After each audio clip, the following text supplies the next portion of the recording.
Bonjour et bienvenue dans l'émission Grandir. Aujourd'hui, je vais vous donner quelques astuces pour gérer ses caprices.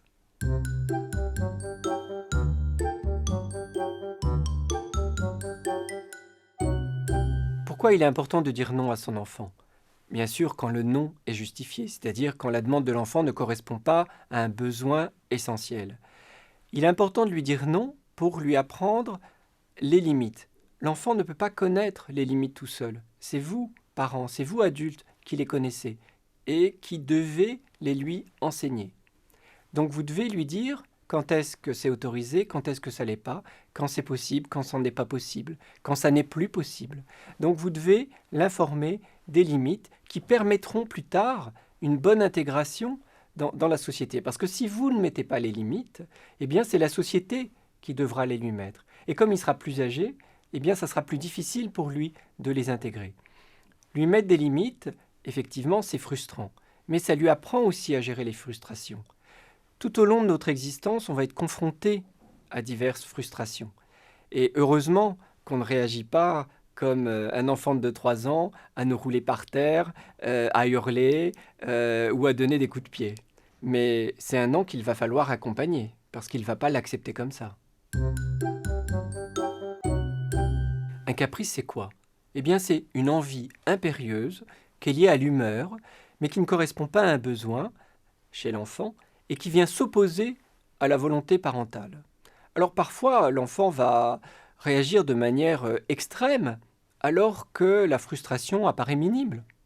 Le refus d'un bonbon, le refus d'un jouet, on lui dit d'arrêter de jouer. Et parfois, l'enfant peut réagir d'une manière totalement démesurée. Alors bien sûr, s'il est fatigué, s'il a mal dormi, s'il est grippé, on peut comprendre cette réaction excessive. Mais parfois, ça surprend un peu les parents et ça peut même un peu les effrayer. Il n'y a pas de quoi être effrayé. L'enfant, si jeune, 2 ans, 3 ans, n'est pas encore apte à maîtriser ses émotions. Et ce d'autant moins d'ailleurs que ses parents ne sont pas aptes à maîtriser leurs émotions.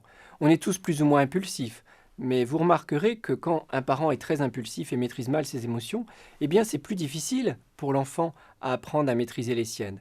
Donc ça demande 2 fois plus d'efforts de la part des parents pour aider l'enfant à maîtriser ses émotions parce qu'il faut justement prendre de la hauteur, avoir du recul et soi-même être capable de garder son calme. C'est aussi par imitation que l'enfant apprend à gérer ses frustrations et que donc nous, on apprend à gérer ses caprices. C'est de réagir en miroir. Réagir en miroir, c'est faire comme son enfant. Si l'enfant crie et tape, on ne va pas nous-mêmes crier et taper. Sinon, ça légitime sa conduite. Finalement, si on fait comme lui, ça veut dire qu'il a le droit de faire ça. L'autre erreur à éviter, c'est bien sûr de le taper.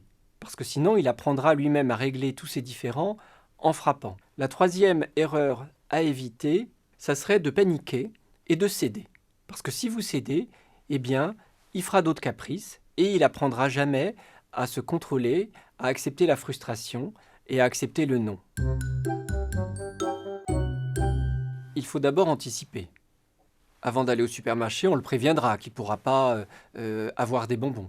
On explique les raisons pour lesquelles l'enfant ne peut pas avoir telle conduite ou ne peut pas obtenir ce qu'il veut. Par exemple, si l'enfant veut des bonbons, on lui dit non, je ne t'en donne pas parce que c'est mauvais pour la santé ou bien parce qu'avec cet argent, j'ai prévu d'acheter autre chose. Alors bien sûr, le petit de 2 ou 3 ans, il ne va pas forcément comprendre vos explications. Ça fait rien, à force il finira par les comprendre, mais surtout il va comprendre que c'est argumenter votre non, c'est pas juste pour l'embêter. Donc il faut argumenter pour qu'il entende bien que c'est pas simplement pour votre propre plaisir. S'il fait quand même un caprice, eh bien on peut être patient et rester un peu indifférent. Ou bien on négocie. Je peux pas t'acheter des bonbons, par contre, je peux t'acheter un livre, surtout si vous aviez prévu de lui acheter un livre.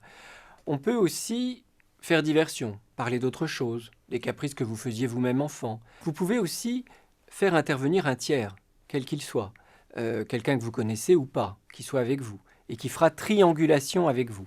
L'enfant réagit parfois mieux quand 2 ou 3 personnes sont du même avis que quand il est en face à face avec vous. Enfin, si le caprice dure trop longtemps, n'hésitez pas à le consoler. L'enfant n'est pas votre ennemi.